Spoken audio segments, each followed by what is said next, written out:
So we're Parsha Eschanan on page 958, if you want to follow.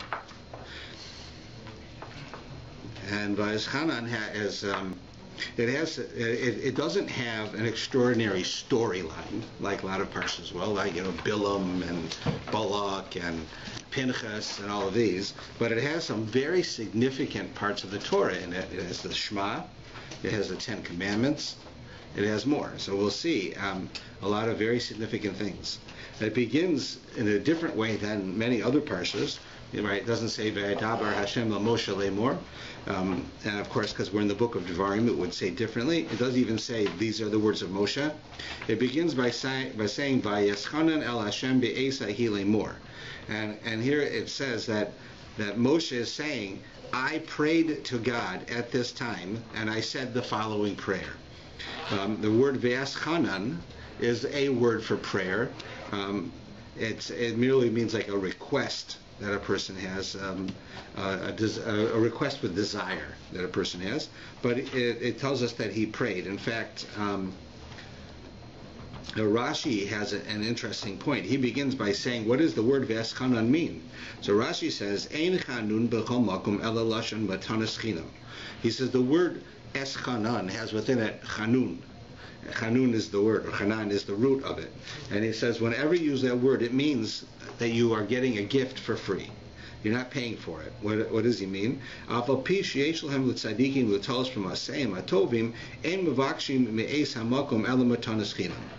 even though the righteous have done enough that they could go to God and say, you owe me, right? They've lived their life according to the will of God, so they can say, we did what you wanted, so I want you to do this for me, and you owe me, right? The righteous people never do that. They always ask God for things with no strings attached. Then he says, right, that's one. Another explanation he says is davar acher, another meaning. Now this is what most people say, which is the word eschanan is one of 10 different words that we have for prayer. Right? There's different words that you can say for prayer, and this is one of them. So that is the saying that Moshe says, and I prayed to God at this time. Now, I don't know if he says it here, but there is a Sifri, a Medrash, that says that he prayed hundreds of times. Actually, the numeric value of the word V'eschanan, that he prayed and he prayed and he prayed, and he asked God the same thing over and over and over again. We can guess what it is that he asked him, because there's only one thing that Moshe really wanted that he couldn't get, which was to go to the land of Israel, and that's what he's going to say. He says, right, God, Ata hi cholos eliroses avdecha, or read the English, my Lord, you have begun to show your servant your greatness and your strong hand. For what power is there in the heaven or on the earth that can perform according to your deeds and according to your mighty acts?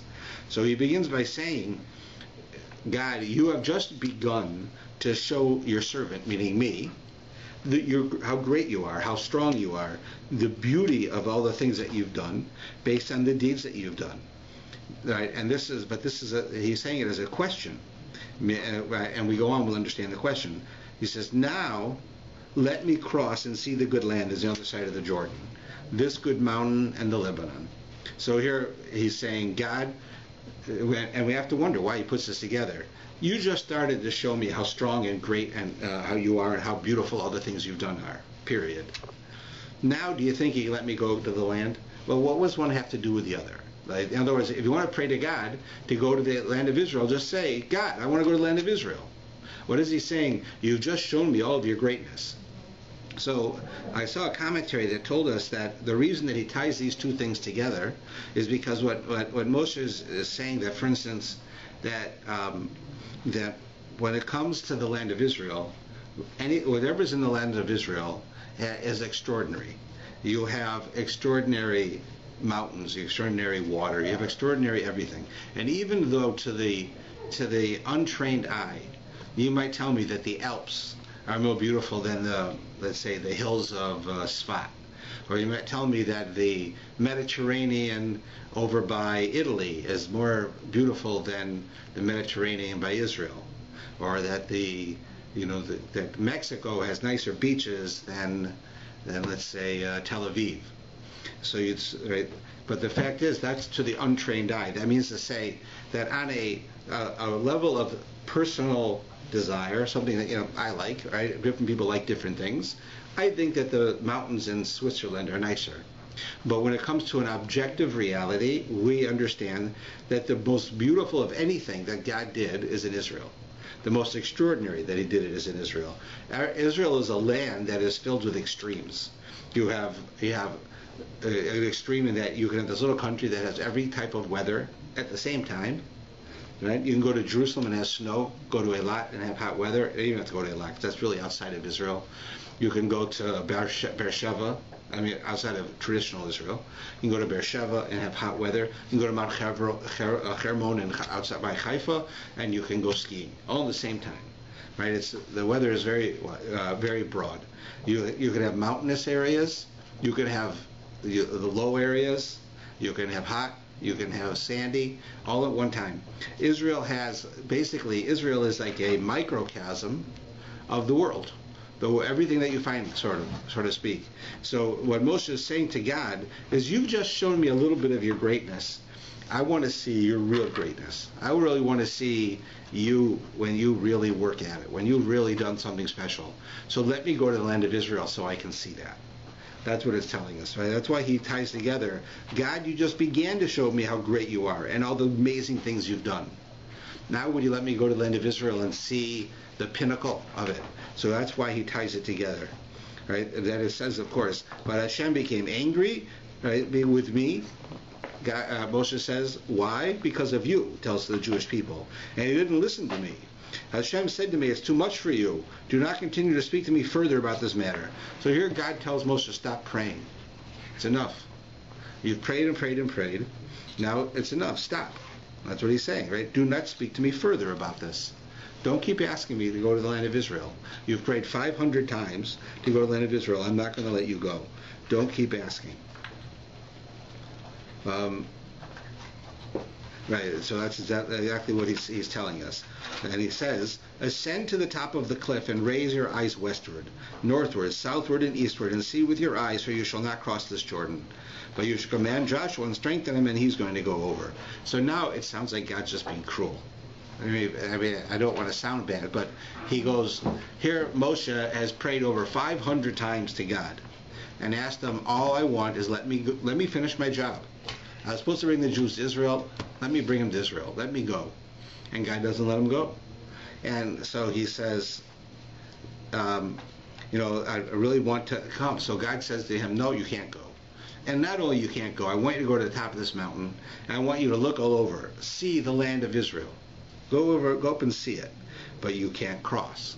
And you have to tell Joshua to get ready to go. So you'd say, God is really being cruel. He wants this. It's like, you imagine a little kid comes and he wants a cookie, and you say, no, you can't have a cookie, you've had too many. But because you've been asking me so many times, I'm going to put a cookie on the table and you can look at it. Right? That's not very nice. It makes the kid all upset. He wants to eat the cookie, and now you're putting it right in front of him, and he can't have it. If you wanted to be nice, you'd put the cookie away so he'll forget about it, and he'll do something else. Well, Moshe may not forget about Israel, but at least you don't have to tell him, all right, you can't go to Israel, but you know what you can do? You can go up on this mountain and go look at it. You can look at Israel. You can look at what you're not going to get. So the other commentaries ask about this, and there's a brilliant response. And the brilliant response is that it's true that Moshe was not going to go to the land of Israel. So then why does God want him to go and look at it? He says, because we have a rule, and that rule is that anything that our forefathers did has everlasting consequences and affects us forever. So it says, like when Abraham, God said to Abraham, I'm going to give you the land of Israel, and he tells him, come to Israel, and I want you to walk north, south, east, west, all over the land.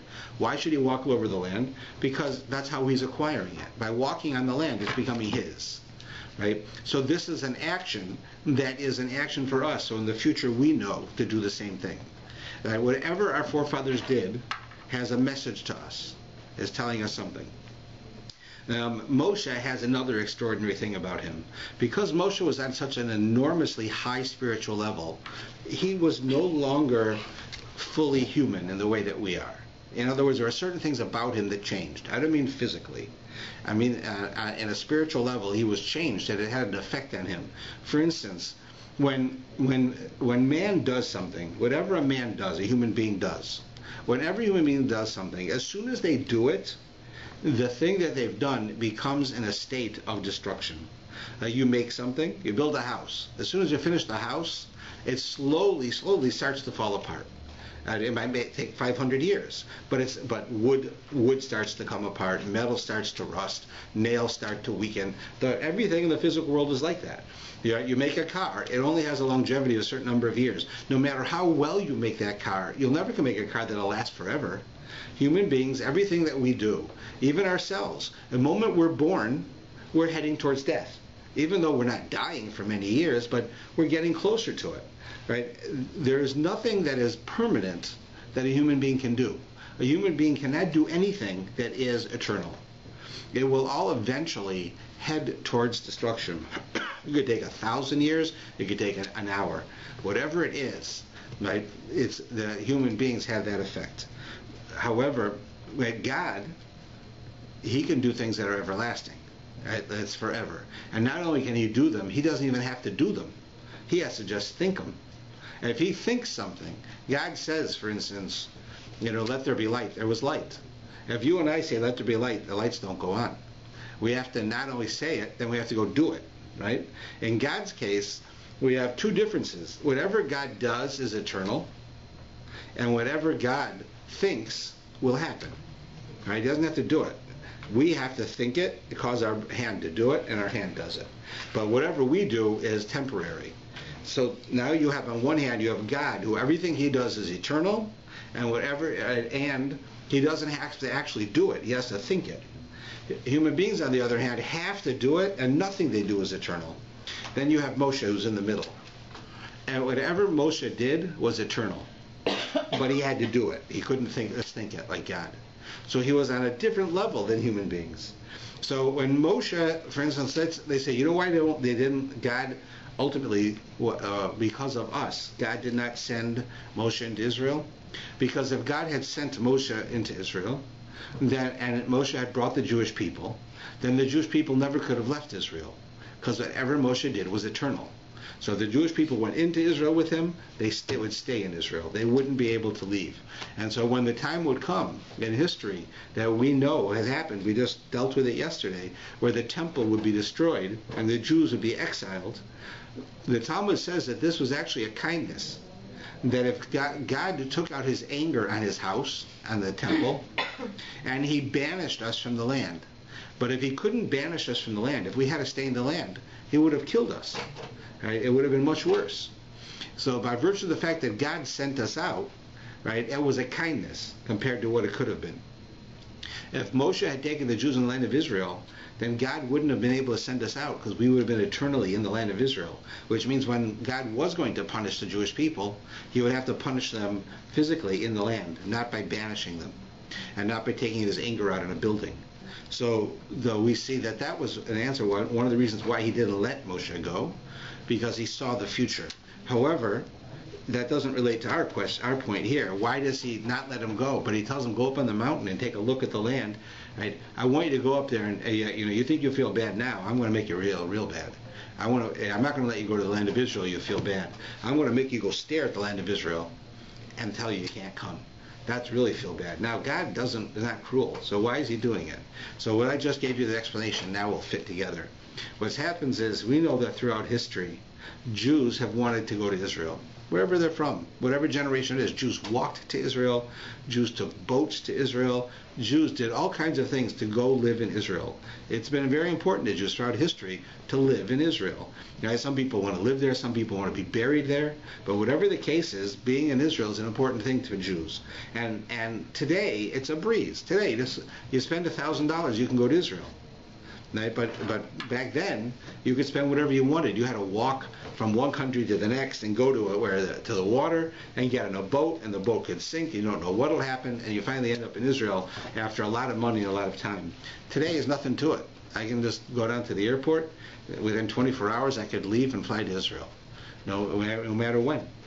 right? Nothing. It's just a matter of money, and it's not even a lot of money comparatively, right? So there's always been throughout history the Jews they yearned to go to Israel. So where do they get that from? Where does a Jew get this feeling he wants to live in Israel? And that's from this story.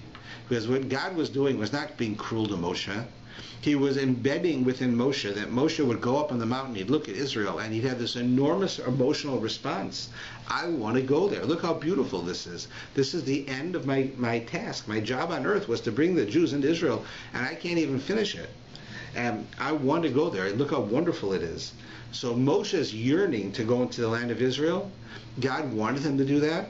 And therefore, it was handed down to Jews throughout history. The Jews, because remember, everything Moshe did was permanent. So Jews throughout history would want to go to Israel, and that yearning comes from this story. Right? The fact that Jews in the 1500s, the 1400s, the 800s, every time throughout history, they want to live in Israel, it comes from this. Because Moshe went up on the mountain and he saw the land, and his desire was so strong that it was the actions of our forefathers become a reality for us. And that's what happens here. That's why he tells them to do this. Right? So now it says, now Israel, listen to the decrees and the ordinance that I will teach you. Right? And then he goes through some of the various commandments. Now, Rabbi, yes. Sorry, and also the other aspect that Moses would be able to go up into the mountains and see with the prophet's vision what the land would look like in 1,000 years' time or 2,000. So he would have a fuller picture than he might have got just by roaming the land. Yeah, that's true. That's true. But we see it as more of as a symbol of something that God wanted for eternity as well. Now, he goes through a bunch of different things here, but if we get to 968 and 969, we see the Ten Commandments. So the first question we have to ask is, what are they here for? We already got the Ten Commandments back in the book of Shmos in Parsha Yisro. Right? I am the Lord your God, took you out of the land of Egypt. You should have no other gods before me. Right? Ten Commandments. When we have the story of the coming out of out of Egypt, we have the story of giving the Torah in Parsha Yisro. It tells us the Ten Commandments. Why is it telling us again? And not only that, it's not the same. The Ten Commandments have changed. The words have changed. So in one place he gives you an explanation, another place he doesn't. One place he tells you one reason, another place he changes it. Sometimes he gives you one mitzvah, another time he changes the mitzvah. And the first time we have the mitzvah of keeping Shabbos, it says you have to guard the Sabbath day. The second time it says you have to honor the Sabbath day. In one place it says you have to honor honor your mother and fear your father, right? Honoring your parents. And the other one reverses it, right? You find time and again that there is subtle but significant differences in the two times you have the Ten Commandments. And why have it twice, right? And what is it telling us? So firstly is, the reason you have it twice is sort of simple. It's not really a great idea. It's just that Moshe is reviewing all the significant things that happened. Last week, he reviewed all the sins the Jews did and reminded them about them, so they should repent and be better people. Here, he's starting to talk about things that went on when they were together, like the giving of the Torah. The most important thing happened in the history of the world. And here now the Jewish people have been given the Torah, so he's reciting again the Ten Commandments, but he does so differently in order to teach us more messages and other interesting points. So he begins here by saying on verse 6, right? Anochi Hashem Elokecha asher hotzeischa me'eretz Mitzrayim mebeis avadi. I'm Lord your God who took you out of the land of Egypt from the house of slavery. That's mitzvah 1. V'lo yeh alecha Elohim acherim al panai. You should not have other guides before me. Don't worship idols. Lo taseh lecha pesel. Don't make a statue. Kol temuna, out of a likeness. Asher b'shamayim, from objects of heaven. Right? Asher ba'aretz, are objects in the world. Mitach asher b'mayim mitachas la'aretz. Right? He's saying you shouldn't make a statue out of something in the heavens like stars. Right? And also people, right? Things in this world. Don't go making a horse into your God. Don't go make a person into your God. Right? And then it says, don't bow down to other gods, right? Because I remember the sins on the fathers, on the children's for many generations. And then it starts getting into what we're more used to. Lo sisa Hashem Hashem Elokecha l'shav. Don't take the name of God in vain, right? And then in the last line, as Yom Shabbos HaKadosh, you should make the Sabbath day holy. Like I commanded you 60 days you should do work, the 7th day you should rest. Right? And it goes on and honor your. Here it says in verse 17, honor your father and your mother that you were commanded to do on the land, so that you should have long days, and it should be good for you. Now it's interesting that what does it say when you read this mitzvah of honoring your parents? So it says in one place that you should have long days. That's why you do it. It was honor your parents, because if you honor your parents, you'll have long days. You'll live a long life. Right? That's what it seems to say here. If we look in Shmos, it changes it. It says that there's a different reason, and it's worthy to look at. So I'm gonna try to find it quickly for us, so we don't get bored waiting for me to find these things. And here I'm in the right place, so we're getting there.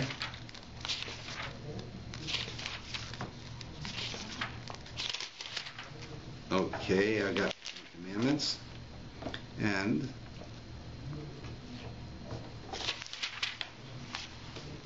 don't kill, don't steal.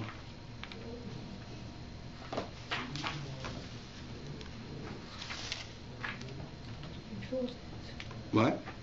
It's before the killing and the adultery.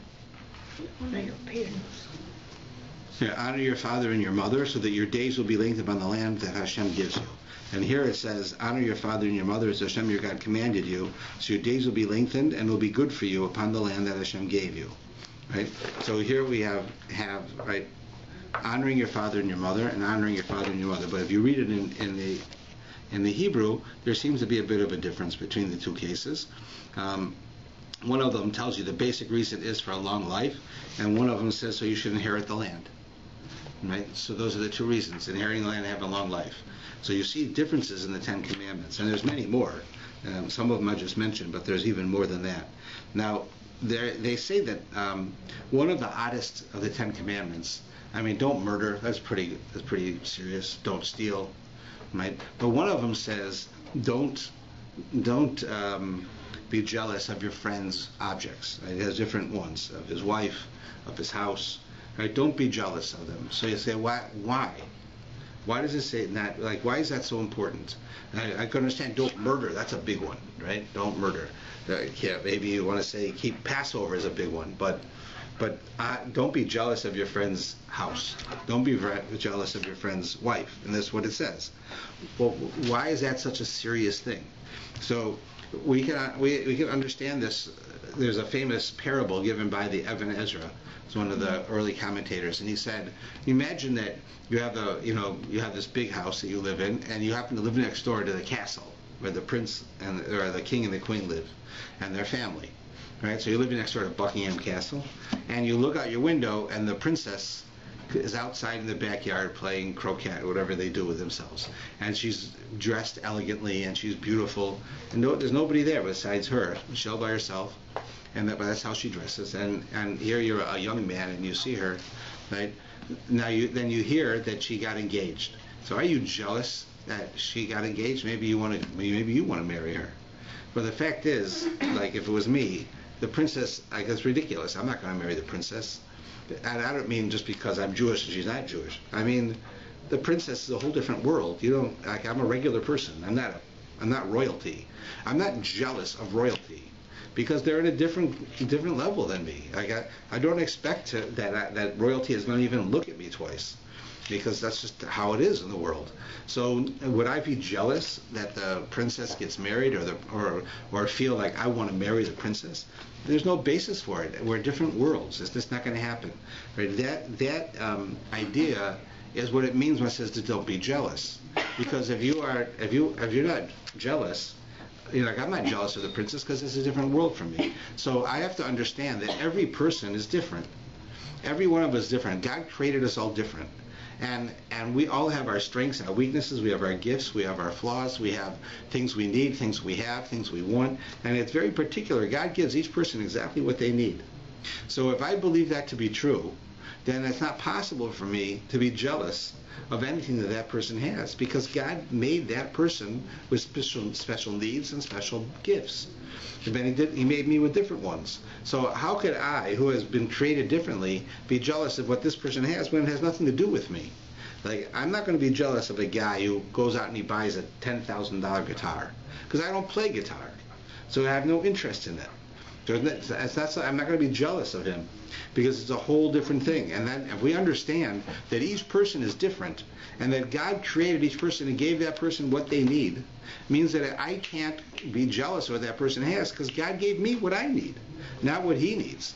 Right? And therefore, I wouldn't be jealous. That's the Ibn Ezra's explanation of it. The Ramban is a bit different. The Ramban explains about the idea of jealousy. He says that it has to do with a whole different area, and I'm going to see what I can find how he's referring to it.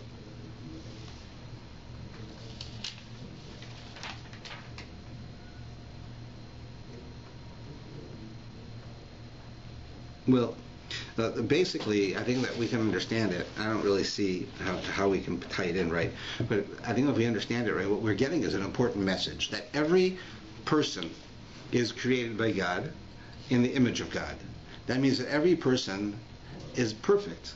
As God made us with flaws, but he made us with perfect flaws. In other words, flaws that are specific for us, that we need to work on. I have my flaws, you have your flaws. I have my strengths, you have your strengths. I have to work on certain things, I have to get certain things.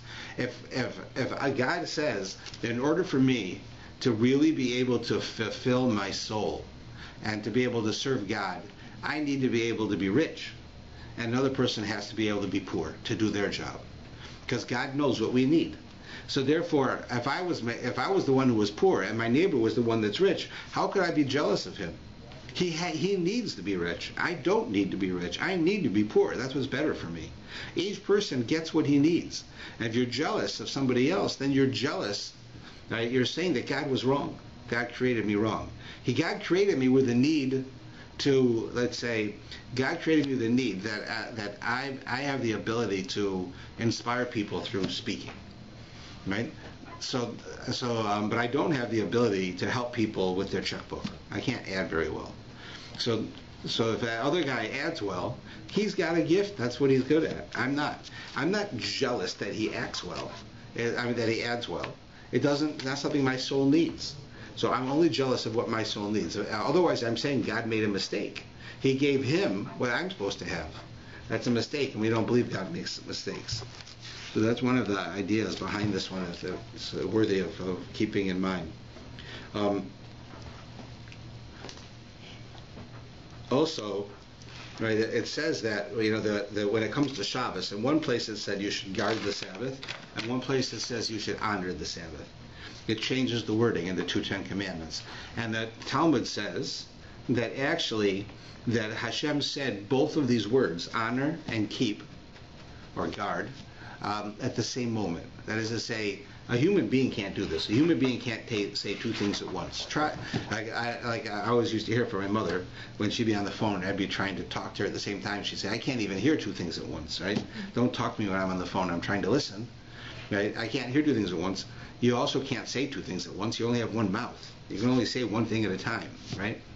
But it says in the Talmud that God said, guard the Sabbath day, and he says, and honor the Sabbath day, are both things he said at the same time. So when Jews heard it, they heard two things, but it was all said at one time. It says this happens a number of times. But what's the purpose that God does that? Right, that he says that at the same time. Why didn't he say one place guard, one place remember? And and in reality, he says them both. But he's saying no, he says them both, but he says them at the exact same moment, because he's God. A human being can't do that. What is the importance of that? They had to say it together. And there we can understand that the idea of honoring Shabbos and keeping Shabbos go hand in hand. They're really one entity. But there are times where it's not possible. For instance, keeping Shabbos means I follow the rules, right? Honoring Shabbos means I do things that are the spirit. You have the letter of the law and the spirit of the law. And in Judaism, the letter of the law and the spirit of the law are totally combined. Right? They're combined as one. You have why does God want us to keep Shabbos? Basically because he created the world, and he said that if you keep Shabbos, then you're testifying that I created the world. Right? That's the basis of it, of why he did that. He went and he said specifically, right? That's why. But the idea of that's remembering Shabbos. Guarding Shabbos is where we keep laws to not break Shabbos. And what that's really saying is that when I have the spirit of the law and the letter of the law, that's the letter of the law. Keeping Shabbos is the letter of the law. So now you have a conflict. So you're flying into Toronto from a meeting, and the plane gets delayed, and you show up, and it's 5 minutes after Shabbos began. Your plane lands. So what do? So of course you get off the plane, but now you're sitting in the airport, and it's getting dark. It's already after sunset. It's getting dark, and you know that if you stay in this airport for 25 hours, which is basically what Shabbos is, you're not going to have proper meals. You're not going to have a proper place to sleep. Your Shabbos observance is going to be minimal. You maybe don't even have a sitter to pray. There are a lot of things that you should be doing that you can't do. You're not able to do. Right? Because of your situation, because you got off a plane and it's not Shabbos. However, I happen to tell you beforehand that all you have to do is take a taxi for 15 minutes from the airport, and you'll get home. And there you'll be able to sleep in a bed, have your Shabbos meals, go to shul and pray, be a part of your family, have everything of Shabbos. The first case where you're stuck in the airport, that's guarding Shabbos. Right? You're keeping Shabbos, you don't want to break it. So you're stuck there and you're keeping it. The other one is the spirit, not the law. The spirit of Shabbos is you should enjoy it, you should sleep well, you should eat well, you should be with your family, you should be able to fulfill all of the mitzvahs and so forth. Right? So the spirit of the law and the letter of the law in this case are separate. Because if you keep the letter of the law, you're stuck in the airport. If you keep the spirit of the law, you'll get in the taxi for 15 minutes and have a wonderful Shabbos. So which is the right thing to do? Because normally the letter of the law and the spirit of the law, as we see from this, by virtue of the fact that it uses different words, they're actually the same thing. The letter of the law and the spirit of the law can't be separated in Jewish life. But what happens when you're forced to? Here you are in the airport. What do? Either I keep the letter of the law and I stay here in the airport for the entire Shabbos, and I have to try to sleep on a bench in all my clothes with no food or a candy bar that I buy before Shabbos. Or the spirit of Shabbos was I get into a cab for 15 minutes, and then 23 hours and 45 minutes I'm keeping Shabbos great. So the answer is that really, that when there's a conflict like this, guarding Shabbos takes precedence, which means you can't get into the cab and just go for 15 minutes and have a nicer Shabbos. This is a problem. You're stuck here now. You have to keep Shabbos the best. Stay in the airport? Yeah. Well, you don't have to stay, but you can't take the cab. But you can walk. Yeah, depending on where the airport is. Exactly. Here you could. What happened to the main Rabbi of Russia? So last Shabbos, his plane landed in the airport 10 minutes before Shabbos because it became late. And he was walking whole night up to 6 o'clock in the morning, 30 kilometers. He was walking, and all the presidents and other cars were passing by and asking him to give him a ride. And he said, no, I'm not going to break the Shabbos. And he walked up to 6 in the morning and went right to the shul for the morning shacharis. Uh-huh. So I read in Sman.com this. Yeah, but that's a person that keeps it. But don't we think, based on our mind, on our ideas, that 15-minute car ride, and then you can keep 23 hours and 45 minutes well, rather than no car ride, and you keep 24 hours poorly? You think you should do it. But here, in this case, I showed you where the spirit of the law and the letter of the law are different, and there you have to keep the letter of the law. But usually, you have to do both. A person who keeps Shabbos, that is, they follow the laws of Shabbos, but there's no honoring of Shabbos. They're not dressed nice. They don't have good food when they can have it. That is, they don't sing. They don't enjoy it. They basically sit at home and worry, or they sit at home and sit in a dark room, or they sit at home and just are afraid to do anything because they don't want to break Shabbos. So if you don't have the honoring of Shabbos, the joy of Shabbos, the specialness of Shabbos, then Shabbos loses its taste. There's nothing to it. So the reason that it says in one place, guard the Sabbath, in one place it says you should honor the Sabbath, is because they're both essential, and we're supposed to fuse them together. We're supposed to do both. both of these things. In fact, I was teaching a women's class, and the same thing with genders, like with men and women. You have a man and a woman married to each other, right? But it boils down to this. There are differences in men and women in how Jewish law looks at them, and in reality, men and women are different. Not better, not worse, they're different. And I don't have to tell anybody, because you're either a man or a woman, and you know that the other gender is different than you. Physically, very often emotionally, sometimes intellectually, not better, not worse, just different, right? And then, and one of the things that I came across when I was teaching a class about women in Jewish law was that the basic understanding is that the role a woman plays is she creates the environment of Jewish life within her house, which is the center of Jewish life. The man gives over the law of Jewish life. The man is educated in Torah, right, in Jewish law. Women are educated also in Torah, but not necessarily as much in these areas. And so the woman's job is to create the spirit of the law in the house, and the man's job is to create the letter of the law within the house. Together, the husband and wife, being united and caring for each other, will help each other do this and have a home that has both an environment which is Shabbos-like, or which is Jewish, and will also be within the law. So together they do this, right? It's the same idea as having two words for Shabbos, guarding it, right, and also honoring it. And yet the spirit and the letter, they have to be brought together. When they're brought together, you have a wonderful experience. When men and women are brought together, you create a family, a wonderful family that can have a spirit. Like, to illustrate what I mean is, like, I saw a quote from Rabbi Soloveitchik, and in this quote he says that if it wasn't for my mother, and I'm not quoting it exactly, but he said that if it wasn't for my mother, I would be a soulless human. That is, I would be a person who knows Jewish law. I know how to understand Jewish law. I know Jewish philosophy, but I would have no feel for it. I wouldn't love it. I wouldn't, enjoy it. I wouldn't think about the beauty of it. That all would come from my mother, right? His mother gave him a household that was Jewish, that had Jewish songs, that did things, and made a child want to be Jewish, a child want to do mitzvahs. That comes from the mother. That's by making a hybrid between keeping Shabbos and honoring Shabbos, between the spirit and the law, between and within the home, between those two things as well. And that's one of the reasons why it tells us this here. Gotta be careful with making the table squeak. Right? The bottom of page 972, we have the Shema. So this is famous. Well, most people think the Shema is a prayer. It's not a prayer, even though we pray it twice a day.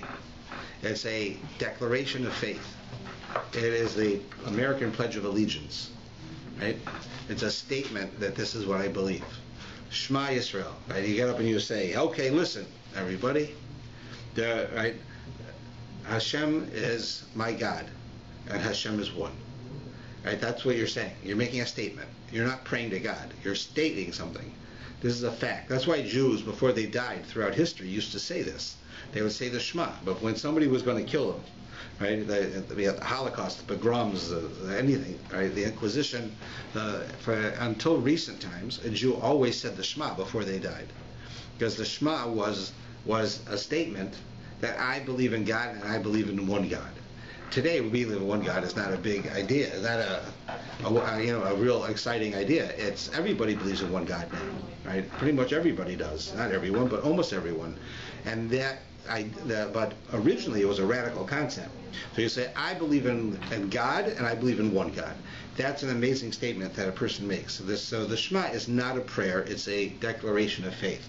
And if you notice in here, if you look at the letters in Hebrew, right, the second to last line, the word Shema is the first one, right, first word. The last letter is larger, you notice, than the rest of the word. And you look at Echad, the last word in this statement, but not the last word in the line, the Daled, the last letter is larger, right? So you have the Ayin and the Daled are large. So from here, the rabbis tell us that this is to give us a message that Ayin and Dalet together spells the word aid. Aid is a witness, like in court. You have a witness come to court. Right? That's what you're doing. When you say the Shema, you are giving witness to the fact that God is God and there's only one. That's what you're doing. So that's why they say that it's written in this way, and that it's such an important thing.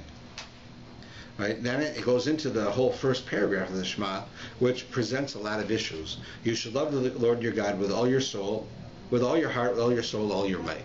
That's the first line. So first thing is the word all your heart is spelled wrong. Your heart would be with one vase. Your heart, levicha. You have a heart, right? But you notice that there's two vases here, two bases. V'chol levavecha. And from this we say that it's saying with all of your hearts. Well, a human being only has one heart. So what does it mean? So it means that within a human being they have desire. The heart is like a center for desire. So we have desire. We have two strong desires. One desire is to do the right thing, and one desire is to do what we want to do. Right? Our dilemma in life is always a struggle between what I want to do and what I should do. Right? I want to stay in bed. I should get up. I want to eat the donut. I should be on a diet. I want to give tzedakah. I want to give charity. Right? I want to keep my money. Right? One is what you should do, and one is what you want to do. What you should do is called your Yetzer Tov, your good inclination, or you might call it, using more modern terms, you might say it's your, it's a desire for you within you to do the right thing, to do right. Right? That's the good inclination. Then you have the Yetzer Hara. Right? The good one is like your conscience. Your conscience, right, makes you feel bad when you do something wrong, makes you happy when you do something right. That's your good inclination. Your evil inclination is what wants you to do what you want to do now. Not what you should do, but what you want to do now. Right now. That's what we call the Yetzer Hara, the desire of evil, right? The bad desire, right? That you would say could be your ego, perhaps, that wants you to do what you want to do now. And that's a struggle within our soul between what you want to do and now, right, and what you should do. That's your good versus your bad. So here it's telling you should serve the Lord your God with all of your hearts. What are the hearts? Your conscience that wants you to do the right thing, and your evil inclination wants you to do the wrong thing. The both of them. You should serve God with the good. That makes sense. Also, you serve God with the other. How do you do that? How do you serve God with an inclination to do what you want to do rather than what you should do? So the answer is that, for instance, one example would be if a person, let's say a person thinks, I want to learn Torah. Right? It's a mitzvah to learn Torah, and I'm a student in yeshiva. So we finish in yeshiva at 10 o'clock, but I want to learn Torah so bad, I'm going to stay up until 1 o'clock and learn Torah. So of course, you think, or we think, that that's your good inclination. Your conscience telling you should do a mitzvah, stay up late and learn. But really, it could be your Yetzer Hara, your bad advice, because it knows you need a certain amount of sleep. If you stay up till 1 or 2 in the morning learning Torah, then you go to sleep, you won't get up in the morning. You'll miss the prayers, and you'll miss your class. Because you were so religious, you had to stay up so late. Now look what happened. Right? So what appeared originally to be your good inclination was actually your bad inclination. And we're supposed to take our good inclination and our bad inclination to serve good. So sometimes we do is we bribe ourselves. That's using our bad inclination. We'd say, I really would like a donut, but I'm only going to take a donut if I learn Torah for an hour. So I'm taking my evil inclination of eating donuts, and I'm tying it together that I can make use of this evil inclination, and it'll help me do the right thing. So sometimes, right, it goes one way, sometimes the other. So it's telling you here, both of them, you have to put in the service of God. And the second one is b'chol nafshecha, with all your soul. This means that if necessary, you're prepared to give up your life for God. Right? If somebody comes and says, right, kiss the cross or die, we die. We don't convert. Right? And that's what that one's saying. Though it says all of your life, but it's referring to the fact that God is the center of our life. If we deny God, right, then we are basically prepared to give up our life. So that's what it says. Then the last one is b'chol modecha. That means all of your strength. The Talmud says, what is strength here? Money. That means all of your money. Right? The more money a person has, the more power a person has. That's what it means by strength. So it's telling you that if I was in a situation where I had to lose money, I can't work on Shabbos. I'm going to lose money. I make $100,000 a year. I have to give $10,000 to charity. Right? The Torah is dictating to me how to use my money, how to make my money, and when to make it. Right? It's doing that. So it says all of your money, right? That is all of the money that you have. You should use for positive purposes. Right? You should give your tzedakah. You should feed your family. You should use your money to be able to help people, to help yourselves. If you do that, then all of your money, that is all of your strength, which is your money, is used to dedicate it in a positive way. It is, just for an aside, it is not saying you're supposed to give all your money to tzedakah. That's not what it means. It means you still have a portion you have to give. But you're supposed to use your money reasonably. But if you dedicate the reason that you're using money always to a holy purpose, then you've accomplished a big goal. And that's why it says all of your might. And then it continues with a very serious question that people ask. It goes into this whole section of, if you do my will, your fields will grow. And if you don't, I'm paraphrasing, if you don't, your fields will turn like stone, and the heavens will be like iron, and you'll get no rain and no nutrients for your growth, what you're growing, and it'll die. Right? So it says, if you do my will, everything will work out, and you'll have all the money you need and all the water you need. If you don't do my will, you won't. Well, I would think that we're all old enough to know that that's just not true. If I do the will of God, my life is not perfect. God doesn't do everything I want just because I do the will of God. If I don't do the will of God, it's not terrible. There are a lot of people we see in the world who seem to be pretty bad people, and they've got great lives. You see a lot of people who are great people, and they have horrible lives. So you'd say it's not necessarily the case that it's a cause and effect. You do the mitzvahs. Like, has anyone ever told you that they got up in the morning and they put on their tefillin, when they took them off, there was $1 million in their tefillin bag? Like, that doesn't happen. Right? Well, God should do it. I'm doing His will. He should give me $1 million.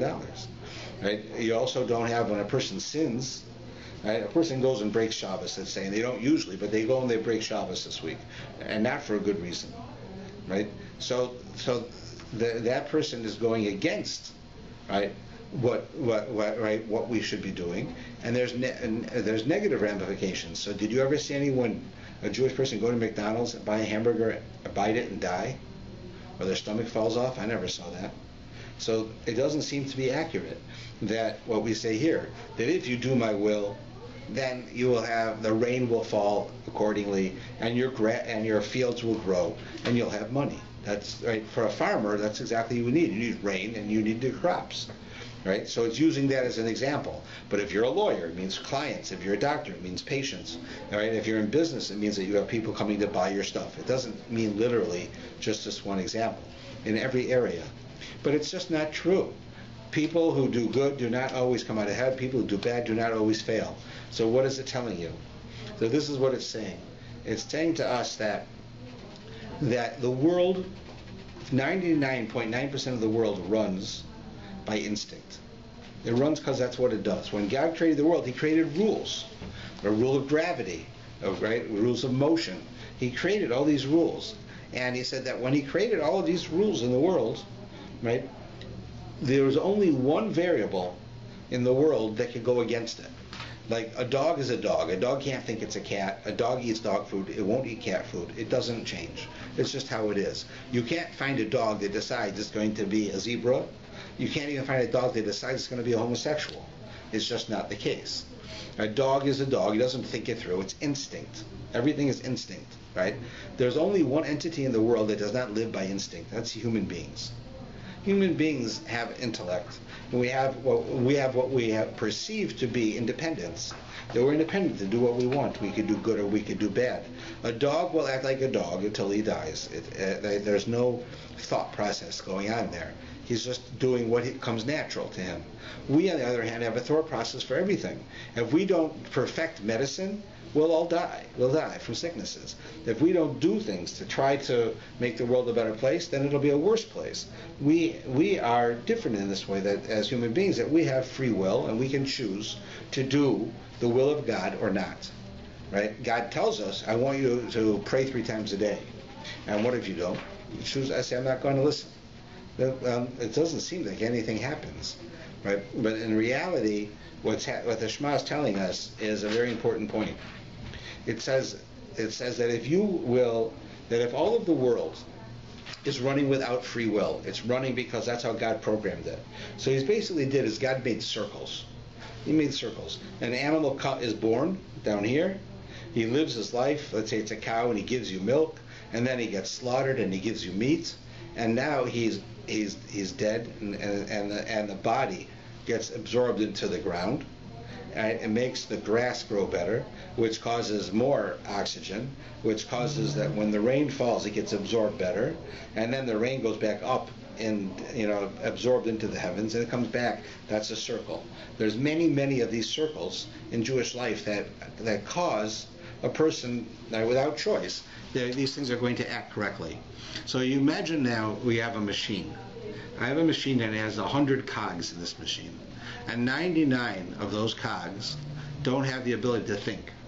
They have instinct. So they're all going clockwise. In comes the 100th cog, and I suddenly make it self-aware. It can think for itself. This piece of metal suddenly has a brain, and it can think for itself. And it says, all of the other cogs in this machine, all 999 and 99 of them, are all going clockwise.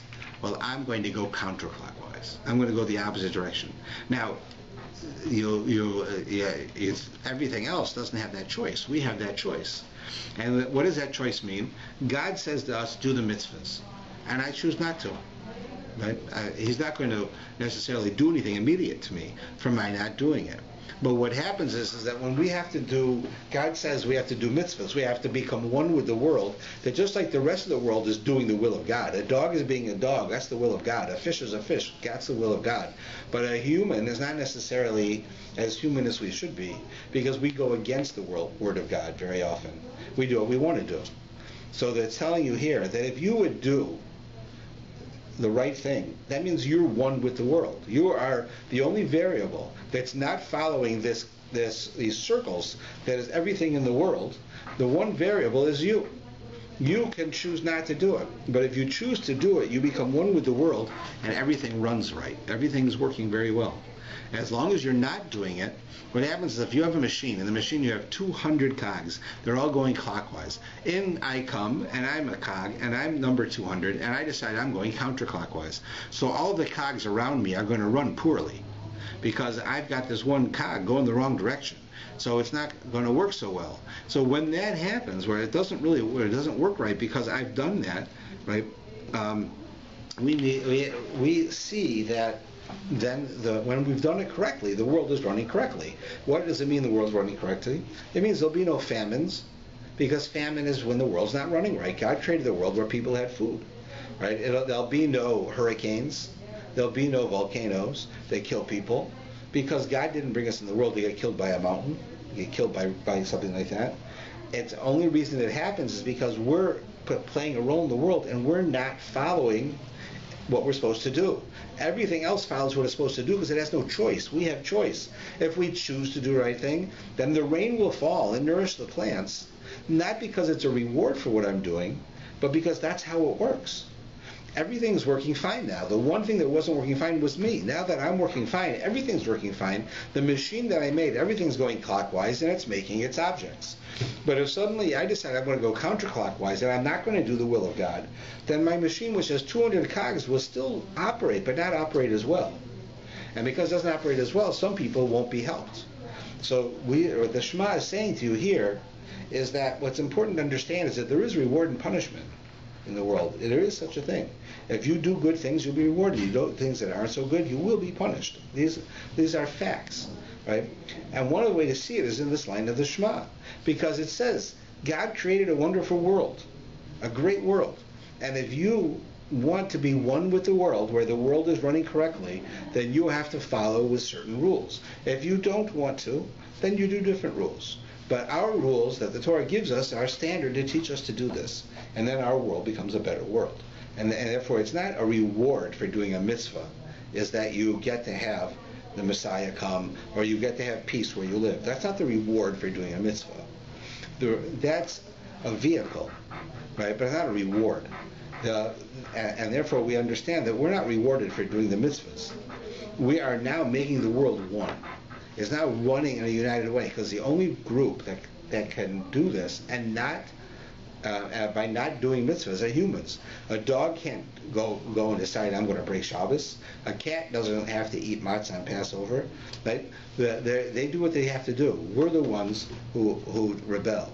If we don't rebel, then God will take us in and it'll work. And that's what it's referring to. Yeah. Oh, wait a second. Like, are you saying like just Jewish people or the whole world? Like, well, you're talking about like they're all true. It's true on every level. I mean, like, human beings who aren't Jewish have free will, right? They're responsible for their actions. If they have responsible actions, then they have free will. If they like a dog who bites, right? You can retrain the dog not to bite, but you can't punish the dog really for biting. It's a part of a training you could, but in general, with a human being, if a human being injures somebody else, you put them in jail, right? You punish them for this, so that they should learn not to do this. Right? A dog who bites someone is not learning how to do it or not to do it. You can't put him in jail and expect him to change. He's doing what's natural. Right? That's how a dog works. A human's idea of natural has to come from somewhere. So we say it should come from the Torah. And the Torah will then give you all of the tools you need to have a happy life. But if you don't follow this circle, you don't do your part, then God can't do his part. So and that's what the Shema is referring to. But okay, I just wanted to know I've heard of this before. Like, are you saying if just the Jewish people followed all the rules, the laws, that there wouldn't be famine, or the whole world? Are we talking? If the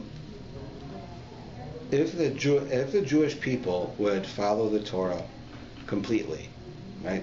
All the Jews, not some, all the Jews would follow the Torah completely, then the world would be a better place. If we would combine to that all the non-Jews also do what they're supposed to do, so that they're in compliance with the world, making one with the world would be a better place than if they didn't do it. But the Jews are the determining factor, but the non-Jews are important. Right? The non-Jews have potential, but they don't have Jewish potential. That's unique to us. Right? Their DNA is different, their spiritual DNA, but they have the same interests and desires as we have for the most part. It's just that they have to get to the point where they're dealing with it. And you were saying like you're saying a little bit before, you said even like if we do the will of God, our life won't be perfect necessarily, right? Correct. You said, we won't wake up one day and have, here's $1 million, right? But you're saying like our group as a whole will be better? Yes, but better does not necessarily mean you're going to make more money. Better means that you have a better life. That could be one way. But like I said, if everything in the world is like a cog, each thing is a cog.